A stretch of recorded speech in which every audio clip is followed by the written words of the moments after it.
सुप्रभात। आज हम फिर आपके लिए एक नई वीडियो लेकर के आए हैं। हमारा विषय है वाक्य। कि भी वाक्य के बारे में हमारा एग्जाम के अंदर पूछा जाता है कि भी वाक्य हमारा ये रचना के आधार पर भेद है या अर्थ के आधार पर है। तो आज हम वाक्य के टॉपिक के बारे में पढ़ेंगे कि भी वाक्य होता क्या है। वाक्य फर्स्ट तो हमारी भाषा की महत्तम इकाई होता है। महत्तम इकाई होता है, महत्तम होता है बड़ी, यानी कि जो वाक्य होता है वो भाषा की सबसे बड़ी इकाई होता है। भाषा की हमारी इकाई जो होती है वो हमारी चार होती हैं। फर्स्ट इसके अंदर हमारा आता है वर्ण, वर्ण से हमारा बनता है शब्द, शब्द से हमारा बनता है पद और पद से हमारा बनता है वाक्य। तो भाषा की हमारी चार इकाई होती हैं और भाषा की फिर वो आपसे पूछता है कि भी भाषा की महत्तम इकाई क्या कहलाती है, तो हमारा आता है वाक्य। अगर वो आपसे लघुत्तम इकाई पूछेगा तो हमारा आएगा वर्ण, वर्ण कहें या हम ध्वनि कहें। ध्वनि हमारी आ जाएगी बोलने के आधार पर और वर्ण हमारे आते हैं लेखन के आधार पर। तो वो किसी भी आधार पर पूछे जो लघुत्तम इकाई है या तो हमारी ध्वनि रहती है या हमारा वर्ण रहता है। तो वाक्य भाषा की सबसे बड़ी इकाई होता है। वाक्य हमारा क्या होता है भी शब्दों के सार्थक और व्यवस्थित समूह को वाक्य कहते हैं, वाक्य कहलाता है। यानी कि जो हमारा वाक्य है वो क्या है भाई, सार्थक शब्दों का मेल होता है। क्योंकि जब कोई चीज सार्थक होती है जिसका कोई अर्थ निकलता है तभी हमें वो अर्थ देती है। और व्यवस्थित समूह हमारा क्या होता है, व्यवस्थित समूह यानी कि जो हमारा भाषा होती है उसके अंदर क्या होता है, वाक्य का एक व्यवस्थित कर्म होता है, व्यवस्थित क्रम होता है। व्यवस्थित समूह कहें हम या हम व्यवस्थित कर्म को हम वाक्य कहते हैं। तो व्यवस्थित क्रम हमारा क्या होता है, जैसे हमारा हिंदी लैंग्वेज के अंदर पहले हमारा कर्ता आता है, उसके बाद हमारा कर्म आता है और उसके बाद हमारी क्रिया आती है। लेकिन अंग्रेजी भाषा के अंदर यही क्रम हमारा क्या होता है, पहले सब्जेक्ट होता है, फिर हमारा इसके अंदर वर्ब आती है और फिर हमारा ऑब्जेक्ट आता है, ये रहता है। लेकिन हमारा इसके अंदर क्या है कि भी पहले हमारा कर्ता है, फिर हमारा कर्म आएगा और बाद में हमारी क्रिया रहती है। तो ये हमारा होता है व्यवस्थित कर्म। कि भी जब हमारा शब्दों का सार्थक जो समूह होता है वो इस क्रम के अनुसार कार्य करता है तभी हम उसको वाक्य कहते हैं। अब हमारे आते हैं भी वाक्य के अंग। वाक्य के अंग कहें हम या फिर अवयव कहें उसको, या हम उसको वाक्य के घटक कहें। अंग कहें, अवयव कहें या हम कहें भी इनको घटक। तो वो हमारे होते हैं दो, एक हमारा होता है उद्देश्य और एक हमारा होता है विधेय। अब उद्देश्य किसे कहा जाता है और विधेय किसे कहा जाता है। उद्देश्य हमारा होता है भी कर्ता, यानी कि वाक्य में जिसके बारे में बात की जाए वो हमारा होता है उद्देश्य। जैसे हम ले लेते हैं मोहन पढ़ता है, मोहन पढ़ता है। अब इसके बारे में हम जिसके बारे में बात करते हैं, किसके बारे में बात कर रहे हैं, मोहन के बारे में। और मोहन हमारा क्या है, क्रिया को करने वाला है। क्रिया को जो करता है वो हमारा कर्ता ही होता है, क्रिया को करने वाला कर्ता कहलाता है। तो इसके अंदर जो मोहन है वो हमारा उद्देश्य है। और विधेय हमारा क्या होता है, जो कर्ता को छोड़ के जो हमारी बाकी चीजें, उसके अंदर कर्म भी आ सकता है, क्रिया भी आ सकती है, तो वो सारी की सारी हमारी विधेय के अंदर आती है। तो इसके अंदर ये हमारा उद्देश्य हो जाएगा, तो ये हमारा विधेय आ जाएगा। यानी कि अब कर्ता के बारे में जो कहा जाए, कर्ता के बारे में जो कहा जाए वो हमारा होता है विधेय। कि भी जब कर्ता के बारे में हम जो कुछ भी कहते हैं उसके कर्म के बारे में बताते हैं या उसको क्रिया करते हुए दिखाते हैं, तो वो हमारा होता है विधेय। तो वाक्य के हमारे दो अंग होते हैं। अब एक हमारा होता है कर्ता और एक हमारा होता है विधेय।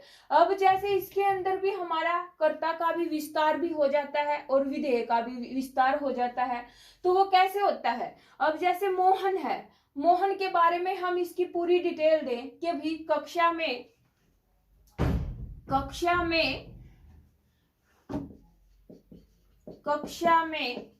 प्रथम आने वाला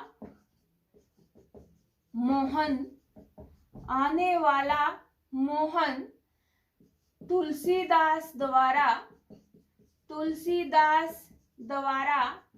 रचित पुस्तक पढ़ता है। तो अब इसके अंदर क्या है, ये सारी की सारी चीजें किसके बारे में इशारा करती है? मोहन के बारे में बता रही है। तो ये हमारा आ जाएगा उद्देश्य का विस्तार। और ये हमारी पुस्तक की डिटेल है कि भी वो क्या पढ़ रहा है, कि भी वो तुलसीदास द्वारा रचित पुस्तक को पढ़ रहा है। तो ये हमारा आता है विधेय का विस्तार। तो इस तरह से इनका विस्तार भी हो सकता है कि भी उद्देश्य का विस्तार क्या होता है या विधेय का विस्तार क्या होता है। तो जो कर्ता के बारे में जो उसकी डिटेल दी जाएगी कि भी कौन है ये, क्या इसका रिलेशन है, तो उसके बारे में जो बताया जाएगा वो हमारा होता है उद्देश्य का विस्तार। और जब उसके कर्मों के बारे में जो बताया जाएगा कि भी उद्देश्य को छोड़कर जो बाकी जो वाक्य के अंदर प्रयोग किया जाएगा वो हमारा आ जाएगा विधेय का विस्तार। तो ये हमारे वाक्य के अंग कहें, इनको अवयव कहें या हम घटक कहें, तो ये हमारे आते हैं ये। फिर आपसे पूछे जाते हैं भी वाक्य के भेद। वाक्य के भेद के बारे में वो क्या पूछता है आपसे? जो वाक्य के भेद हैं वो हमारे दो के आधार पर बांटे गए हैं भी। फर्स्ट, वाक्य के भेद हमारे आते हैं रचना के आधार पर। पहले हम रचना के आधार पर कर लेते हैं।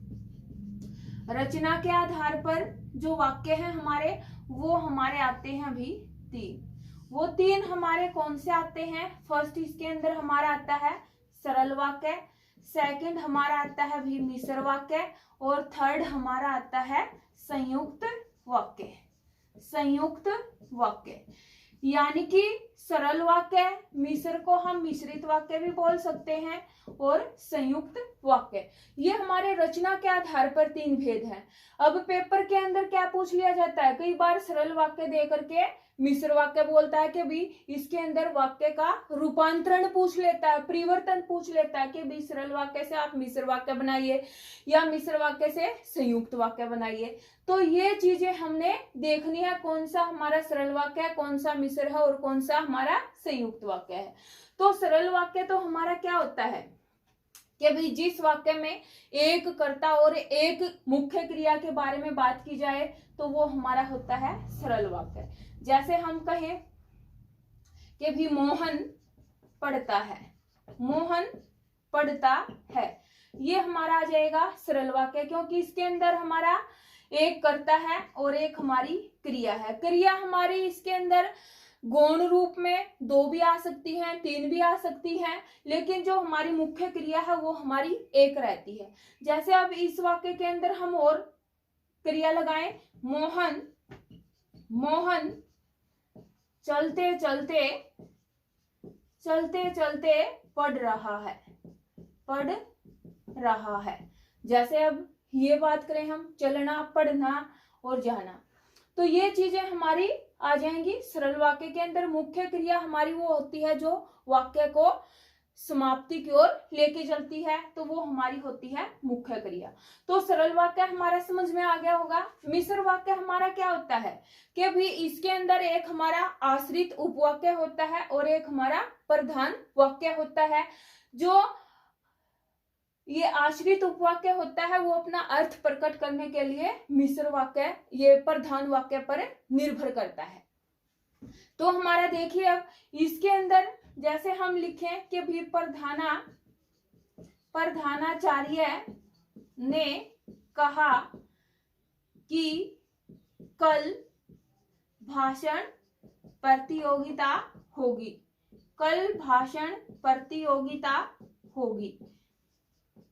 अब इसके अंदर वो आपसे कई बार ये पूछ लेता है कि अभी इसके अंदर प्रधान वाक्य कौन सा है और आश्रित उपवाक्य हमारा कौन सा है।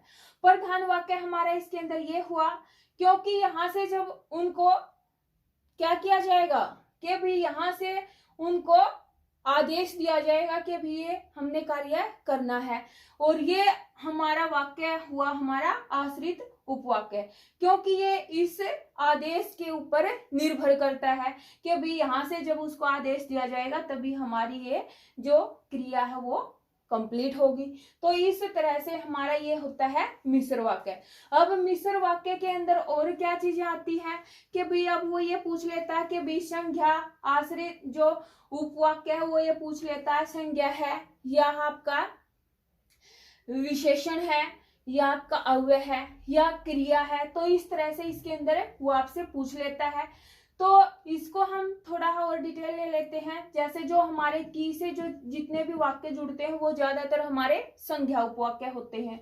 नेक्स्ट जिसे के भी अब हम देखिए एक एग्जाम्पल लिखते हैं। यह वही लड़का है, यह वही लड़का है जिसे मैंने कल पीटा था, जिसे मैंने कल पीटा था। तो जो हमारे जिसे से या जिसने इस तरह से जो हमारे वाक्य जोड़े जाते हैं वो हमारे आते हैं विशेषण के अंदर। ठीक है, विशेषण उपवाक्य के अंदर आते हैं। नेक्स्ट हम बात करें कि भी जैसे हम अब इसके अंदर करें कि भी क्रिया के भी उसने कागज उठाया, उसने कागज उठाकर टुकड़ों टुकड़ों में फाड़ दिया, टुकड़ों टुकड़ों में फाड़ दिया। ये चीज है, ये हमारा वाक्य तो एक ही है लेकिन इसके हमारे जो हमारे ये भेद हैं वो हमारे और विस्तृत रूप में आ जाएंगे कि भी मोहन ने कहा कि उसने कागज को फाड़कर टुकड़े टुकड़े कर दिए। तो इस तरह से हमारा ये आ जाएगा कि भी क्रिया उपवाक्य के अंदर। नेक्स्ट देखिए भी नेक्स्ट हमारा आता है संयुक्त वाक्य। संयुक्त वाक्य हमारा कौन सा होता है? जो हमारे दो स्वतंत्र वाक्य होते हैं और जो स्वतंत्र वाक्यों को जो जोड़ता है वो हमारा होता है संयुक्त वाक्य। इसके अंदर जैसे या, इसलिए, किंतु, परंतु, इस तरह से हमारे वाक्य जुड़े होते हैं। एक हमारा आता है और, जैसे हम लिखें कि भी सूर्य निकला और पक्षी चहचहाने लगे, चहचहाने लगे।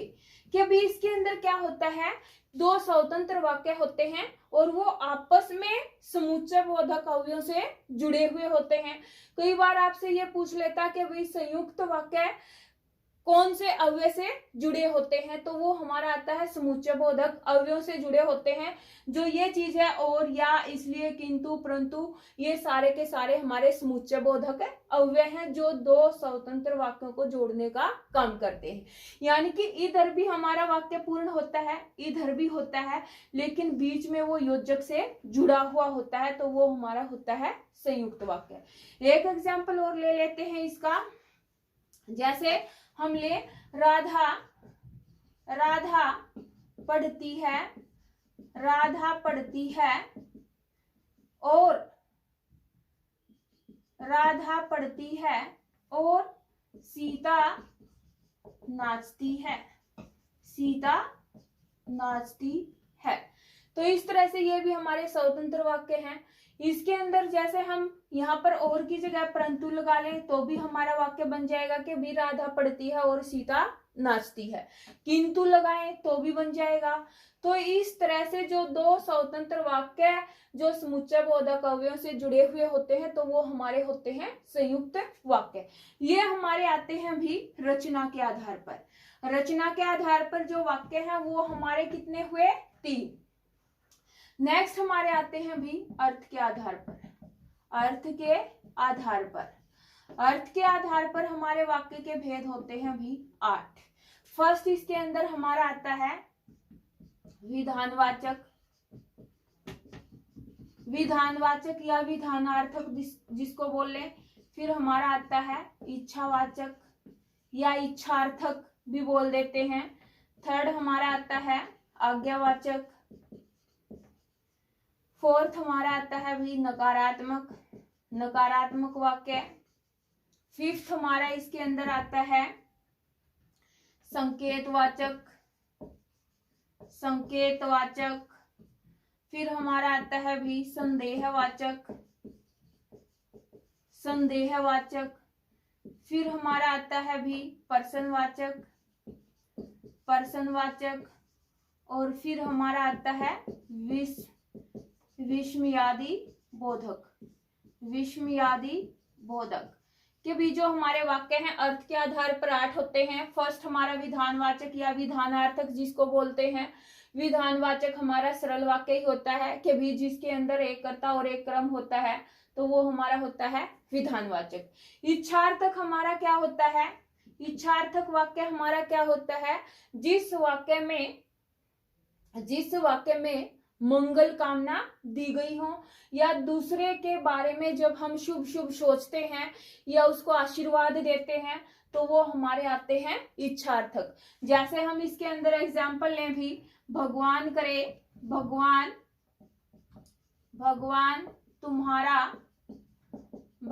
तुम्हारा भला करे, भगवान तुम्हारा भला करे।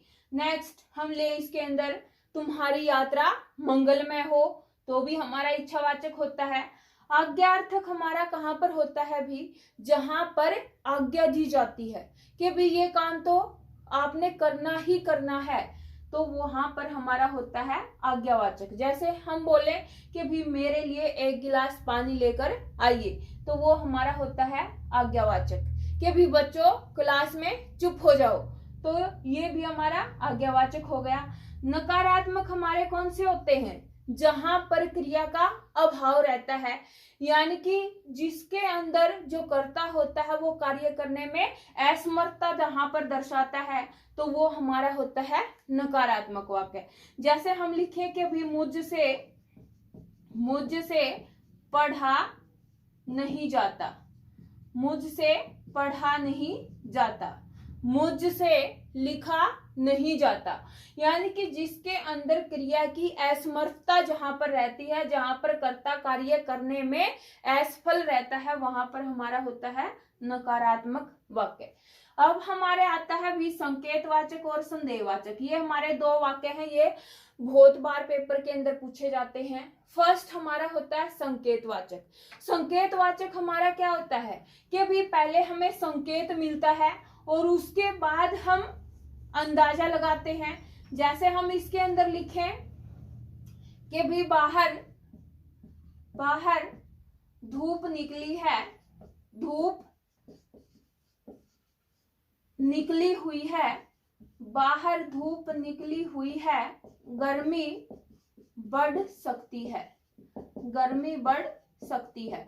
यानी कि पहले हमें संकेत मिला हुआ है कि भाई बाहर धूप निकली हुई है, तो जो आज का मौसम है उसके आधार पर फिर हम इसके अंदर अंदेशा लगाते हैं कि भी गर्मी अब बढ़ सकती है, अंदाजा लगाते हैं उसके अंदर, तो वहां पर हमारा होता है संकेतवाचक। और जैसे हम लिखें कि भी बादल छाए हुए हैं, वर्षा हो सकती है। नेक्स्ट हम लिखें कि भी बारिश अच्छी हुई है, तो फसल भी अच्छी होगी। ये हमारे होता है संकेतवाचक। संदेहवाचक क्या होता है भी? संदेहवाचक जैसा कि नाम ही है कि भी हमारे मन के अंदर शंका उत्पन्न रहती है, शंका बनी रहती है कि भी हम ये काम करें या ना करें। इसके अंदर और क्या होता है कि भी हमें हमारा जो मन है वो पूर्ण रूप से शंका से घिरा रहता है कि भी हम ये काम करें या ना करें। जैसे हम लिखें कि भी शायद आज हम बाजार चले जाएं। कि भी हमारा जो मन है वो शंका से घिरा हुआ है कि भी शायद हम आज चले जाएं, शायद आज हम तीर्थ यात्रा पर निकल जाएं, कि भी हम तीर्थ यात्रा पर निकल जाएं, ये भी हमारा मन पूर्ण रूप से संदेह से घिरा हुआ है। तो इस तरह से जहां पर शंका को जहां पर दर्शाया जाएगा वहां पर हमारा आता है संकेतवाचक वाक्य के अंदर। अब नेक्स्ट हम इसके अंदर ले लेते हैं, देखिए नेक्स्ट हम इसके अंदर ले लेते हैं मंत्री जी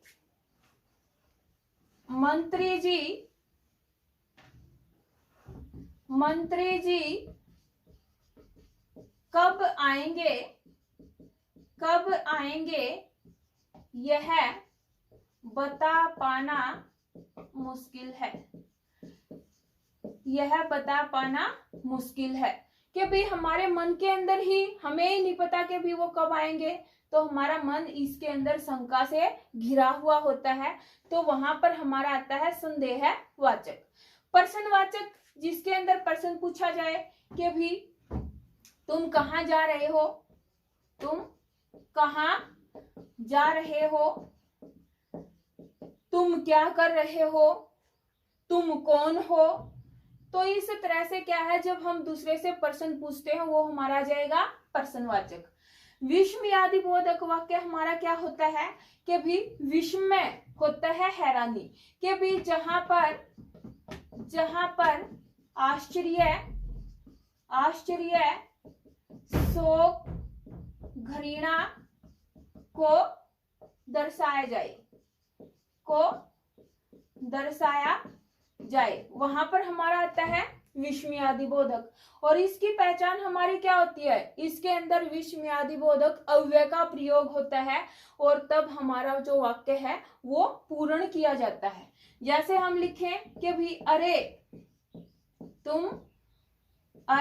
तुम क्या कर रहे हो, अरे तुम क्या कर रहे हो।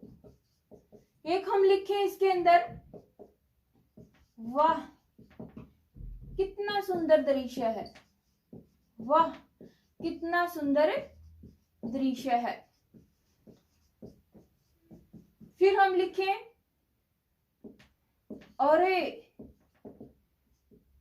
अरे ये क्या हो गया, अरे ये क्या हो गया। नेक्स्ट हम इसके अंदर लिखें कि भी छी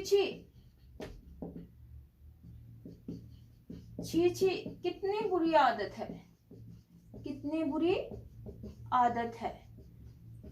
ये हमारी घृणा को शो कर रही है। एक ये हम लिखें हाय राम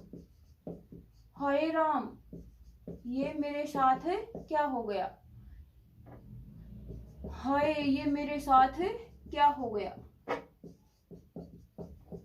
यानी कि क्या होता है कि भी जब हम किसी जैसे पेपर के अंदर हम एग्जाम की तैयारी करते हैं, लेकिन पेपर देख के हमारे होश उड़ जाते हैं कि भी ये क्या पूछ लिया पेपर के अंदर, तो हम वहां पर अनायास ही बोल उठते हैं। तो इस तरह से वहां पर हमारा होता है विस्मयादिबोधक वाक्य का प्रयोग।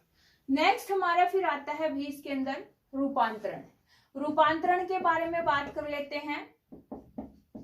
रूपांतरण हमारा क्या होता है, परिवर्तन होता है भी, परिवर्तन। रूपांतरण हमारा क्या होता है, परिवर्तन होता है कि भी एक वाक्य का दूसरे वाक्य के अंदर परिवर्तन। जैसे सरल वाक्य है, फिर हमारा आता है मिश्र वाक्य, और मिश्र वाक्य से फिर हम बनाते हैं संयुक्त वाक्य। तो इसके अंदर हमारा क्या होता है भी, सरल वाक्य को हम मिश्र वाक्य के अंदर एक हमारा प्रधान वाक्य होता है तो दूसरा हमारा आश्रित उपवाक्य होता है, और संयुक्त वाक्य के अंदर दोनों हमारे स्वतंत्र होते हैं। पेपर के अंदर इसके अंदर रूपांतरण पूछ लेता है कि भी इसको परिवर्तित कीजिए, या फिर हमारे जैसे इसके अंदर हमने अर्थ के आधार पर किए थे उनका भी इसके अंदर रूपांतरण पूछ सकता है। तो ये हमारा वाक्य का टॉपिक था भी। अर्थ के आधार पर हमने वाक्य के भेद किए हैं, रचना के आधार पर किए हैं, वाक्य के हमने अंग पढ़े हैं, अंग को हम अवयव और घटक के नाम से भी जानते हैं। इसके अंदर हमारे वाक्य के अनिवार्य तत्व भी आते हैं, लेकिन वो हमारे एग्जाम के अंदर नहीं पूछे जाते। आपसे सिर्फ वाक्य के अंग, अवयव या घटक कहें, फिर रचना के आधार पर भेद, और हमारे पूछे जाते हैं अर्थ के आधार पर भेद। तो ये हमारा वाक्य का टॉपिक कंप्लीट हो गया है। कोई डाउट है तो आप कमेंट के माध्यम से हमें बता सकते हैं। तो हमारे चैनल को सब्सक्राइब करना ना भूलें और हमारी वीडियो को लाइक जरूर करना। धन्यवाद।